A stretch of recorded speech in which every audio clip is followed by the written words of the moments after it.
नमस्कार दोस्तों, welcome to back Tarachand academy YouTube channel. दोस्तों, आज की इस क्लास में आपको आपका भाई बताने वाला है क्लास 12th केमिस्ट्री, चैप्टर क्रमांक 2 है सॉल्यूशन विलियन।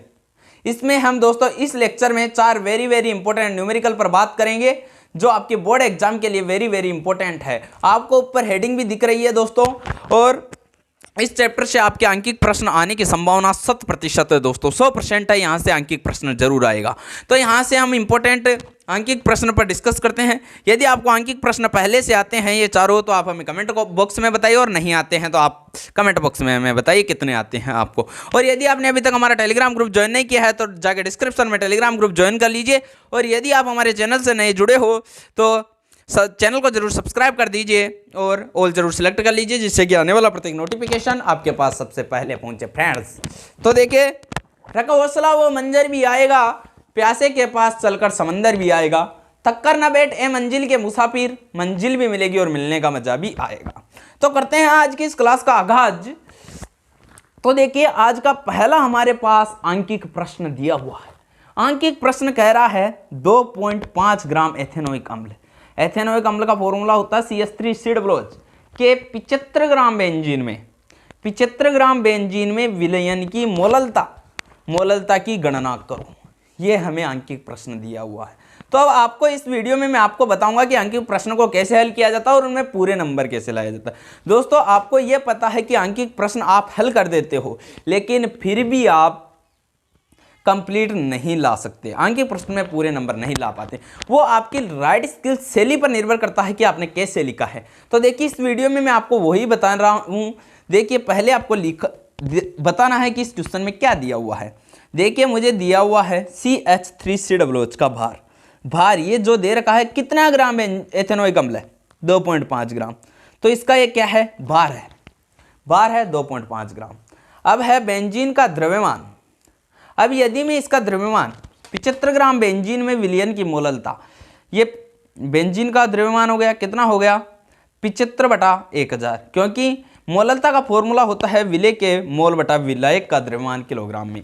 तो विलायक का जो द्रव्यमान होता है वो किस में लिखना है? किलोग्राम में। लेकिन प्रश्न दे रखा है 75 ग्राम, तो 75/1000 यानी 0.075 किलोग्राम हो जाएगा। ठीक है, पहले इसको किस में बनाना है? किलोग्राम में बना लिया है।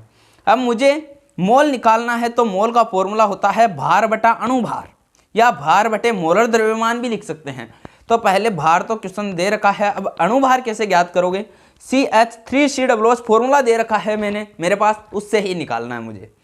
तो CH3COOH का अणुभार कितना है? कार्बन का परमाणु भार या मोलर द्रव्यमान होता है 12, परमाणु क्रमांक 6 होता है, ध्यान रखिएगा। हाइड्रोजन का 1 होता है और 3 H है, तो 3 से मल्टीप्लाई हो जाएगा, प्लस कार्बन के फिर 12। ऑक्सीजन कितने हैं? 2 ऑक्सीजन, और ऑक्सीजन का एटॉमिक भार कितना होता है? 16, प्लस हाइड्रोजन 1 है, 1 हो जाएगा। ठीक है, तो 12 प्लस 3 को 1 से मल्टीप्लाई 3 प्लस 12, 16 को 2 से मल्टीप्लाई 32 प्लस 1। यदि आप इसको ऐड करोगे 12 और 22, 12 24, 24 और 3 27, 27 और 1 28, 28 और 32 कितने हो गए? 60। तो इसका अणुभार हो जाएगा 60 ग्राम मोल इनवर्स। इसकी इकाई होती है ग्राम मोल इनवर्स। ठीक है, अब CH3COOH के मोल कितने होंगे? मोल निकालना है, ऊपर फॉर्मूला आता है मोल बटा द्रव्यमान, विलायक का द्रव्यमान किलोग्राम में। तो ठीक है, मोल निकाल लेता हूँ, फिर डायरेक्ट वहाँ से वैल्यू रख दूंगा मैं। तो CH3COOH के मोल भार बटा अणुभार, भार कितना है? 2.5 ग्राम। प्रश्न में दिया हुआ है 2.5 ग्राम। ठीक है, तो 2.5, अणुभार कितना है यहाँ से? 60। तो 2.5 में मैं 60 से डिवाइड करूंगा 2.5 को, तो आता है 0.0417 मोल।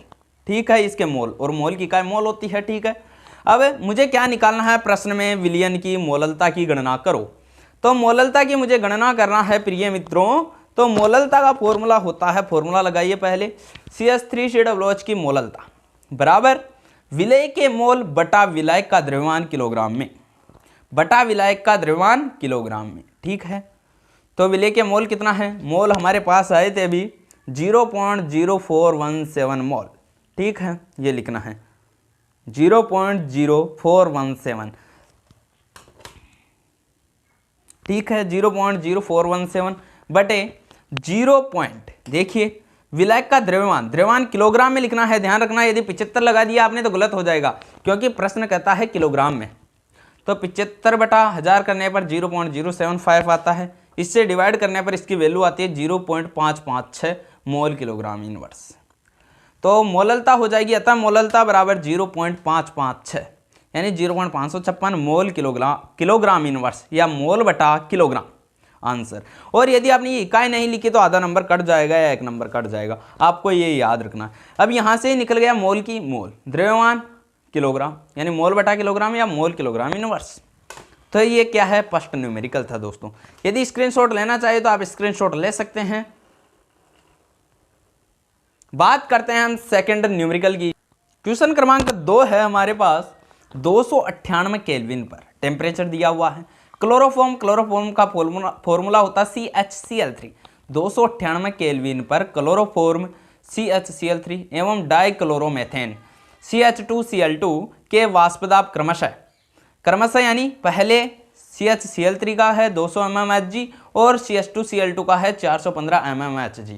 ठीक है तो इसका A दिया हुआ है 25.5 ग्राम CHCl3, 25.5 CHCl3 वह 40 ग्राम CH2Cl2 डाइक्लोरोमेथेन को मिलाकर बनाए गए विलयन के वाष्पदाब की गणना करो। वाष्पदाब की गणना कितना होगा? तो क्वेश्चन मुझे दिया हुआ है CHCl3 का वाष्पदाब प्रथम वाष्पदाब को डिनोट करते हैं P1 नोट से। P1 नोट, तो P1 नोट का कितना दिया हुआ है 200 mmHg। ठीक है, CH2Cl2 का वाष्पदाब दिया हुआ है 415 mmHg। कितना? 415 mmHg। ठीक है, P1 नोट और P2 नोट, क्योंकि प्रथम विलायक का वाष्पदाब को डिनोट करते हैं P1 नोट और सेकंड का P2 नोट। अब मुझे क्या निकालना है? CHCl3 का मोलर द्रव्यमान या अणुभार। क्यों निकालना है? क्योंकि फॉर्मूला होता है मेरे पास, फॉर्मूला होता है P कुल, इसका फॉर्मूला होता है P1 note plus P2 note minus P1 note गुणा x2, ये होता है। तो मुझे यहाँ से x2 निकालने के लिए मुझे पहले मोलर द्रव्यमान निकालना पड़ेगा। तो CHCl3 का मोलर द्रव्यमान या अणुभार होता है कितना? देखिए, कार्बन का 12 प्लस हाइड्रोजन का 1, ठीक है, प्लस फिर कितना है क्लोरीन का 35.5। कितने क्लोरीन है? 3, तो 3 से गुणा हो जाएगा। ये टोटल यदि आप इनको टोटल करोगे तो वैल्यू आएगी 119.5 ग्राम मोल इनवर्स। कितना? 119.5 ग्राम मोल इनवर्स। अब मुझे CH2Cl2 का भी निकालना है। तो कार्बन कितना है? 12, तो 12। हाइड्रोजन का कितना है? 1 होता है, 2 से मल्टीप्लाई होगा, 2 हाइड्रोजन है, प्लस क्लोरीन का 35.5, 2 है क्लोरीन, तो 2 गुणा 35.5, टोटल ऐड करोगे तो हो जाएगा 85 ग्राम मोल इनवर्स।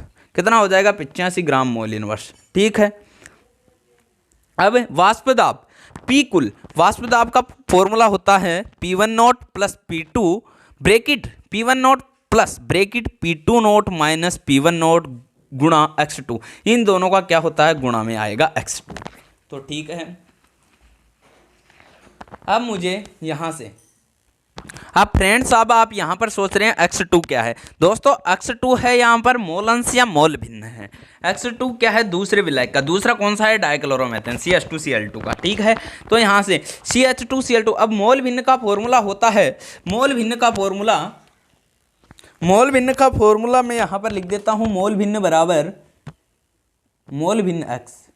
यहाँ क्योंकि मैंने x मान रखा है, x मान रहा हूँ फॉर्मूले के लिए, तो मोल बटा कुल मोल या विलेय के मोल बटे कुल मोल। ठीक है, कुल मोल हो जाएंगे। ठीक है, कुल मोल। अब यहाँ से देखिए, पहले मुझे मोल निकालना पड़ेगा। मोल कितना आ जाएगा? CH2Cl2 के मोल निकालने के लिए मोल का फॉर्मूला होता है भार बटा अणुभार। ठीक है, भार कितना दिया हुआ है क्वेश्चन में? देखिए, यहाँ पर दिया हुआ है 40 ग्राम CH2Cl2। ये इसका क्या दिया हुआ है? भार। तो भार 40 बटा, अब भार बटा अणुभार या मोलर द्रव्यमान। अब CH2Cl2 का आपने मोलर द्रव्यमान निकाला है, यहाँ से कितना आया था? 85 ग्राम मोल इनवर्स। तो यहाँ से 40 बटा कितना हो जाएगा? 85। तो कितना आ गया? 0.47 मोल। विलेय के मोल CH2Cl2 के कितना है? 0.47। अब मुझे यहाँ CHCl3 के निकालने की कोई ज़रूरत नहीं थी, लेकिन मैंने निकाल दिया है। कितना होता है मोल? यहाँ पर क्वेश्चन में दे रखा है 25.5, बटे इसका मोलर द्रव्यमान कितना आया 119.5। तो यदि आप इसको डिवाइड करोगे तो वैल्यू आ जाएगी 0.213 मोल। ठीक है, अब मोल भिन्न का फॉर्मूला होता है मोल बटा कुल मोल। तो मोल कुल मोल कितना हो जाएगा, टोटल मोल इन दोनों को ऐड करना है क्योंकि मुझे इसकी ही वैल्यू निकालनी है। तो 0.47 प्लस 0.213 कितना हो जाएगा, ऐड करोगे 0.683, 0.683 मोल हो जाएंगे टोटल। अब मुझे किसका निकालना है, यहाँ देखिए विलयन के वाष्प दाब की गणना करो। अब वाष्प दाब किसका, x। तो यहाँ पर देखिए विलय का CH2Cl2 X2 निकालना है मुझे, X2 यानी मोल भिन्न। तो मोल भिन्न का फॉर्मूला होता है मोल बटा कुल मोल। तो मोल कितना है, यहाँ पर मोल आ गया X2 कितना है CH2Cl2। तो CH2Cl2 का मोल आया 0.47 बटा कुल मोल कितना आया है 0.683। तो इसको मैं डिवाइड करूंगा तो वैल्यू आ जाएगी मेरे पास, एक मिनट देखिए दोस्तों थोड़ी मिस्टेक हो गई। CH2Cl2 मोल अंश बराबर मोल बटा कुल मोल। मोल कितना है 0.47 किसका, CH2Cl2 के। और टोटल मोल कितना है 0.683, 0.688 आ जाएगा यदि आप इसको हल करोगे। और यदि मैं CH2Cl3 के मोल निकालूंगा तो 0.213 बटा 0.43 आ जाएगा। ठीक है, फिर आप हल कर लेना। अब आप इसको सूत्र में रख दीजिए। सूत्र कहता है P कुल बराबर P1 note plus bracket P2 note minus P1 note गुणा X2। तो P1 नोट, अब आप देखिए P1 नोट कितना है, P1 कितना है CH2Cl3। तो इसका कितना दे रखा है प्रश्न में 200 mmHg। देखिए 200 mmHg, तो 200 mmHg हो जाएगा। जबकि P2 कितना है 415 mmHg। तो 415 mmHg, तो मैं P1 की जगह रख देता हूं दोस्तों 200 P1 note 200 plus P2 minus P1 note 415 minus 200। X2 कितना आया, यानी CH2Cl2 का मोल अंश या मोल भिन्न कितनी आई 0.688। 0.688 को मल्टीप्लाई कर दो। अब 200 प्लस 415 में से 200 गए, कितने बच गए 115। 115 को 0.688 से गुणा कर दीजिए, कितना गया 147.9। 147.9। अब 147.9 और 200 को यदि आप ऐड करोगे तो हो जाएगा 347.9 mmHg। अतः विलयन का टोटल वाष्प दाब कितना आ गया 347.9 mmHg आंसर। विलयन का वाष्प दाब 347.9 mmHg। तो दोस्तों आपको आसानी से समझ में आ गया होगा। यदि स्क्रीनशॉट लेना चाहे तो स्क्रीनशॉट ले सकते हैं आप। और यदि आपने अभी तक भी हमारा टेलीग्राम ग्रुप ज्वाइन नहीं किया तो पहले जाके टेलीग्राम ग्रुप ज्वाइन कर लीजिए। बात करते हैं क्वेश्चन क्रमांक 3 है फ्रेंड्स आपके सामने। बेंजीन का क्वथनांक 353.23 केल्विन है। 1.80 ग्राम अवाष्पशील विलय को 90 ग्राम बेंजीन में घोलने पर, अवाष्पशील विलय को 90 ग्राम बेंजीन में घोलने पर, प्रश्न को यदि समझ में नहीं आए 2 बार 3 बार पढ़ो, प्रश्न अपने आप समझ में आ जाएगा। बेंजीन में घोलने पर विलयन का क्वथनांक 354.11 केल्विन हो जाता है, यानी पहले कुछ और था बाद में कुछ और हो जाता है। विलय के मोलर द्रव्यमान की गणना कीजिए। मोलर द्रव्यमान यानी m ज्ञात कीजिए M2। बेंजीन के लिए Kb का मान दे रखा है 2.53 K kilogram mole inverse. K यानी केल्विन किलोग्राम मोल इनवर्स है। ठीक है, ये इसकी इकाई होती है। दोस्तों अब आपको ध्यान रखना Kb आ गया, Kb यानी Tb। Tb किस में आता है, हिमांक में अवनमन या हिमांक में उन्नयन। तो इसका फॉर्मूला लगेगा, Kb आते ही आपको समझ जाना है। तो देखिए आपको पहले प्रश्न दे रखा है, दिया क्या हुआ है Tb दे रखा है 354.11 केल्विन, 354.11 केल्विन। जहां पर ध्यान रखना है आपको Tb 354.11 केल्विन। अब आप सोच रहे हो ये 354 दोस्तों ये बेंजीन का क्वथनांक है, ये इसे कहते हैं आप Tb नोट यानी शुद्ध विलायक का वाष्प दाब कहते हैं, शुद्ध विलायक का। जबकि ये होता है ये शुद्ध विलयन का होता है। तो विलयन प्रश्न में दे रखा है, विलयन का क्वथनांक ये है, तो 354.11 हो जाएगा। जबकि Tb नोट शुद्ध विलायक का प्रश्न में कुछ नहीं दिया यानी Tb नोट हो जाएगा 353.23 केल्विन है।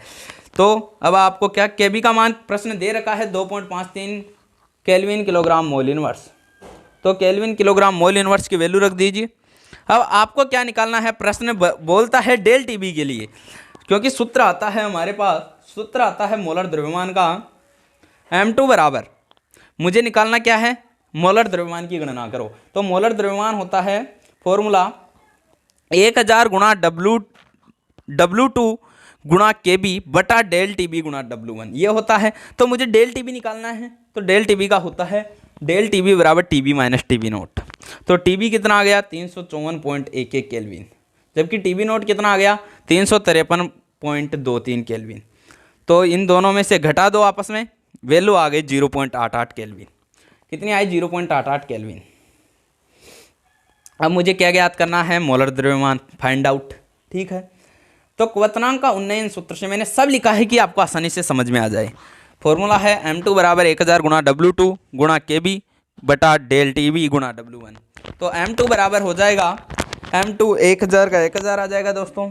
W2 है भार, तो यहाँ पर भार दे रखा है मुझे अवाष्पशील विलेय का 1.80 भार भी दे रखा है प्रश्न में 1.80। तो W2 कितना हो गया? 1.80 गुणा KB कितना आया? KB प्रश्न में दे रखा है मुझे 2.53 केल्विन किलोग्राम मोल इनवर्स। प्रश्न से लिखना है आपको और कुछ नहीं करना, बस आपको फॉर्मूला याद है तो आपका नंबर नहीं कटेगा। 1000 गुणा 1.80 गुणा 2.53 आ गया केबी का मान। अब डेल टीबी की वैल्यू कितनी आई है? 0.88 केल्विन। ठीक है, मल्टीप्लाई यानी गुणा, और ये 90। अब आप सोच रहे हो W1, और यहां पर W2 क्या है? 90। W2 प्रश्न दे रखा है 90 ग्राम। अब आप सोच रहे हैं कि ये विलेय और विलायक, विलेय को देखिए 1.80 ग्राम अवाष्पशील विलेय को 90 ग्राम बेंजीन में घोलने पर, 90 ग्राम बेंजीन में। अब आपको पता है जो ज़्यादा रहता है उसे क्या कहते हैं? विलायक कहते हैं। जो ज़्यादा मात्रा में उपस्थित रहता है उसे विलायक। तो विलायक को किससे डिनोट करते हैं? W1 से। विलायक को किससे डिनोट करते हैं? W1 से, जबकि विलेय को W2 से। तो देखिए विलायक W1 कितना हो जाएगा? 90। ठीक है, यदि आप इसको आपस में डिवाइड करोगे, कैंसल आउट करोगे, तो वैल्यू आ जाएगी m2 बराबर 58 ग्राम मोल इनवर्स। इसकी वैल्यू क्या होगी? 58 ग्राम मोल इनवर्स। इकाई जरूर लिखना है, ध्यान रखना। आंसर कितना आ गया? 58 ग्राम मोल इनवर्स। समझ में आ गया है दोस्तों? अतः विलेय का मोलर द्रव्यमान m2 बराबर 58 ग्राम मोल इनवर्स आंसर। बात करते हैं क्वेश्चन क्रमांक 4 पर। आज का लास्ट क्वेश्चन है दोस्तों, क्वेश्चन क्रमांक 4। 27 डिग्री सेंटीग्रेड ताप पर यूरिया के m/10 विलयन का प्रासरण दाब ज्ञात करो। प्रासरण दाब यानी फाई ज्ञात करना है। फाई कहते हैं इसे, फाई साधारण भाषा में। तो क्या दिया हुआ है? T बराबर दिया हुआ 27 डिग्री सेंटीग्रेड। अब आपको ध्यान रखना है, प्रश्न हल करते समय उसे सेंटीग्रेड में नहीं लिखना है, बट उसको केल्विन में बनाना है। अब केल्विन में बनाने के लिए उसको क्या करते हैं? 273 ऐड करते हैं सेंटीग्रेड में। और यदि केल्विन पहले दिया हुआ है तो कोई इश्यू नहीं है, उसको ही रखते हैं। तो 27 + 273 बराबर 300 केल्विन हो जाएगा। अब सी यानी कंसंट्रेशन सांद्रता, इसकी क्या है? विलयन की कंसंट्रेशन कितनी दी हुई है? m/10, यानी m तो क्या है? मोलर था, तो 1/10, तो कंसंट्रेशन हो जाएगी 1/10 मोल लीटर इनवर्स। ये इसकी इकाई होती है। और आर की वैल्यू होती है 0.082 लीटर बार मोल इनवर्स केल्विन इनवर्स। ये आपको पता रखना है, ये प्रश्न में नहीं देगा, ध्यान रखना आर की वैल्यू आपको। और मुझे क्या ज्ञात करना है? प्रासरण दाब फाई। तो फाई बराबर क्वेश्चन मार्क। ठीक है, फाई बराबर क्वेश्चन मार्क। तो फॉर्मूला होता है मेरे पास, कुछ स्टूडेंट फाई बराबर CRT याद नहीं करते हैं, बल्कि फाई बराबर याद करते हैं, फाई V बराबर याद करते हैं NRT। दोस्तों जो C कंसंट्रेशन होती है उसे C बराबर कहते हैं N/V। देखिए फाई बराबर N/VRT। तो यहाँ देखिए V इधर मल्टीप्लाई हो जाएगा वज्र गुणन, तो 5V बराबर क्या हो जाएगा? NRT। तो ये भी सही है। यहाँ पर डायरेक्ट सांद्रता मुझे दिया हुआ है, इसलिए मैं सूत्र रखा हूँ दोस्तों यहाँ पर फाई बराबर CRT। तो फाई कंसंट्रेशन को कहते हैं 1/10 दिया हुआ है। आर की वैल्यू मुझे पता है 0.082, या उसके बाद 0.082 एक भी रख सकते हैं आप, गुणा T टेम्परेचर कितना है? 300 केल्विन। टेम्परेचर कितना है? 300 केल्विन। ठीक है, उसके बाद यदि आप इसे हल करोगे 1/10 गुणा 0.0821 गुणा 300, तो वैल्यू आएगी फाई बराबर 2.5 ATM। अब आपको पता है दाब को किस में लिखते हैं? वायुमंडलीय दाब ATM में। तो प्रासरण दाब क्या हो जाएगा? फाई बराबर 2.5 ATM आंसर। ये क्या आ जाएगा? आंसर। तो दोस्तों आज हमने डिस्कस किए हैं 4 वेरी इंपॉर्टेंट सॉल्यूशन के, 4 वेरी इंपॉर्टेंट न्यूमेरिकल। दोस्तों आइए, आपके एग्जाम के लिए वेरी इंपॉर्टेंट है दोस्तों, आपको इनको आसानी से समझना है, वीडियो को एंड तक देखना है। और यदि आपको वीडियो अच्छा लगे तो लाइक कर देना, चैनल पर नए हो तो जरूर सब्सक्राइब कर देना, और आप अपने मित्रों को दोस्तों शेयर करना ना भूलें। शेयर करिए दोस्तों, हमें आपसे कुछ नहीं चाहिए, हम आपको कंप्लीट फ्री में इंपॉर्टेंट क्वेश्चन बताएंगे, कोई आपसे रुपया नहीं लिया जाएगा, आपको ये इन्फॉर्मेशन भी दे दी गई है। तो दोस्तों मिलते हैं अगली क्लास में, नेक्स्ट क्लास में। Thank you for my watching videos.